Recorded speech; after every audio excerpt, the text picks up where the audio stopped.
So anyone wanting to put an oil pressure gauge in their 1GR FE engine, this is going to be the video for you. This is your stock OEM oil pressure gauge. Again, out of your 1GR FE.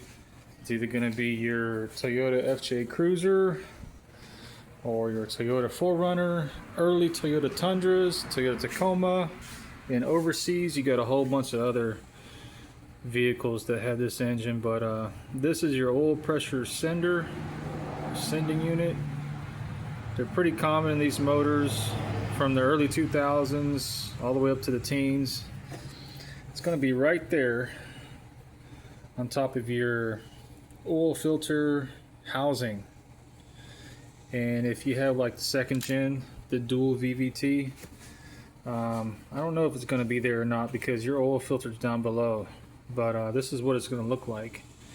And they're all 1/8 NPT, National Pipe Thread.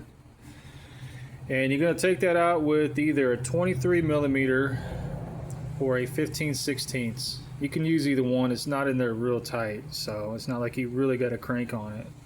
I got it out with a 15/16, no problem. It's never been taken out in 18 years. So we're taking that out and we're going to use that access port, which is right here.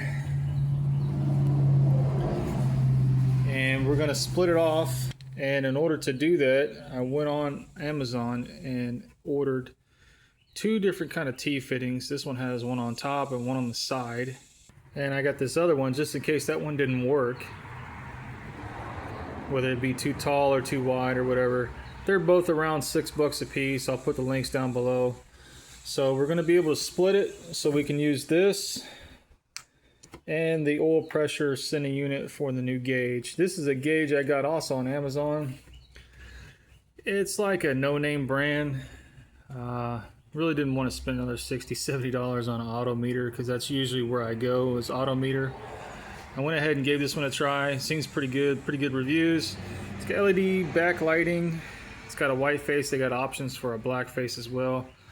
I think it was like, man, this with all the T-fittings, this one and this one, I think my total was like 28 bucks on Amazon. So I got my own wiring. It's pretty simple. It comes supplied with wiring for your LED light right here, and then you have a signal wire from the sender unit that comes with the gauge. So you got one wire goes right there and another negative and positive, and that's pretty much it. Now let me go ahead real quick and just thread this in. It'll be real easy, and I'll bring you back in and show you what it looks like. Alright, so about a quarter of the way in, I went ahead and extended the wire that goes to the OEM oil pressure plug. And the reason why I did that is because this little short one won't work because the size of this oil pressure sender is just too big around. So if you try to put it like that, it touches the upper radiator hose. And if you try to put it on top, even the little sensor, the OEM one, will touch the radiator hose because it's really short. So I had a feeling this is going to be the one because it gives you a little more clearance. It's higher.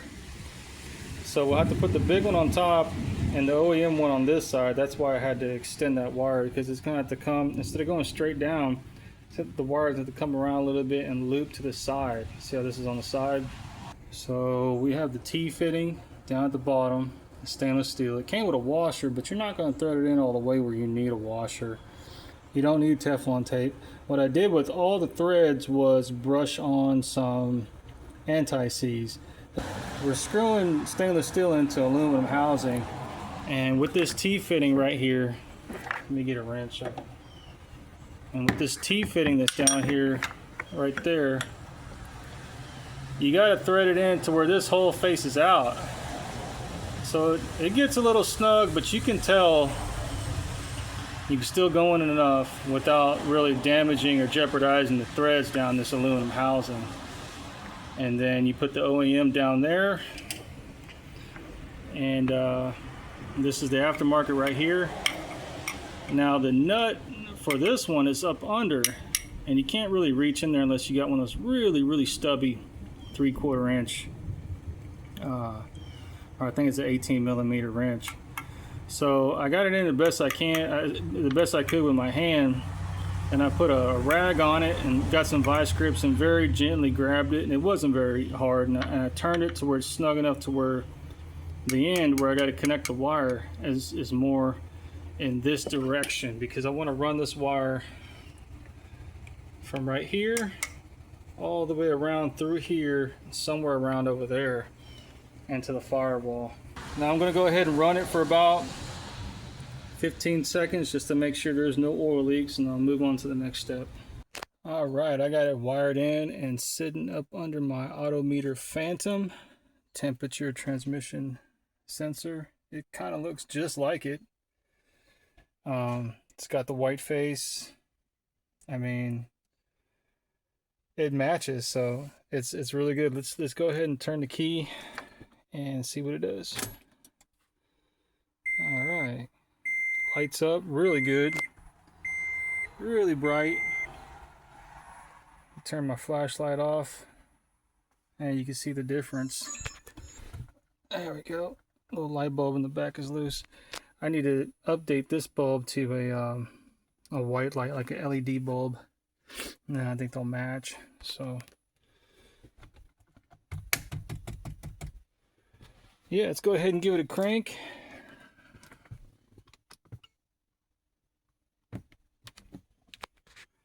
And before we start it, let's go ahead and see. Oil temperature is 111. Outside temperature 77. Let's see our oil pressure at crank.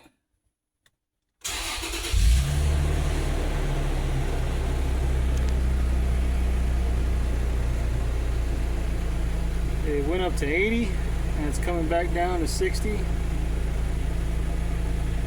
That light's so bright, it must be really hard for you to see it in the camera.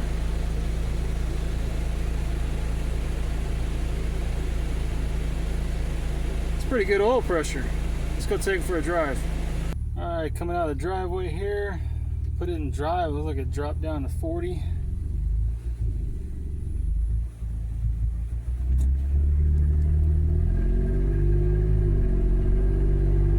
Wow. 2,000 RPM, looks like it's doing about 80 PSI.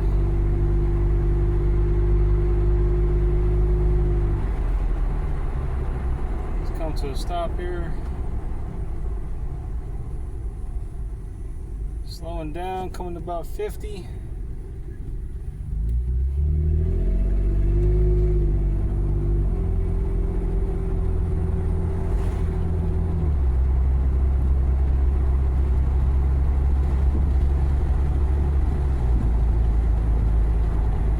So you can hear the gears changing with the exhaust note. As it lowers in RPM, the oil pressure lowers.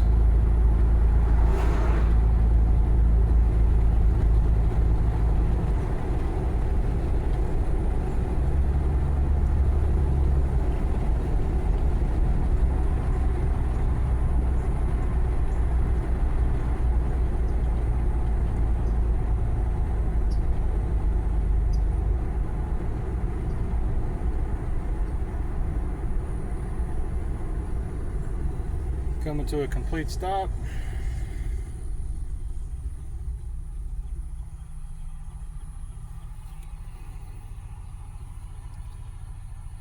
Oil temperature is 160. Looks like it's just chilling at 30. Let's go ahead and punch it.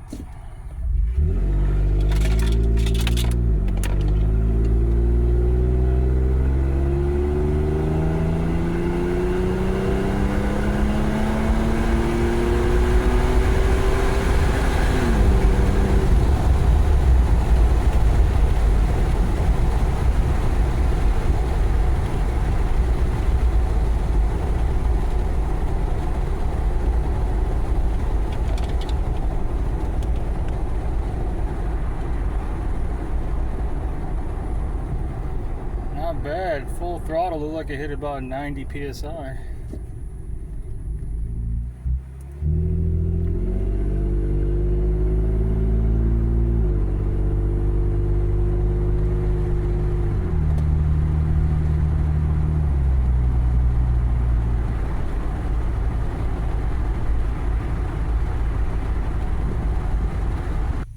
Alright, with the oil temperature of 177, looks like we're right about 25 psi in drive. Let's throw it in park.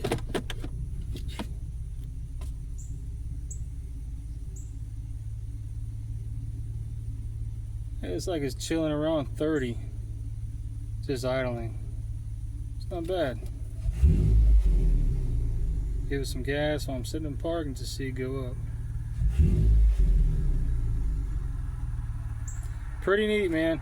All the parts will be listed in the description below. I hope you enjoy the video.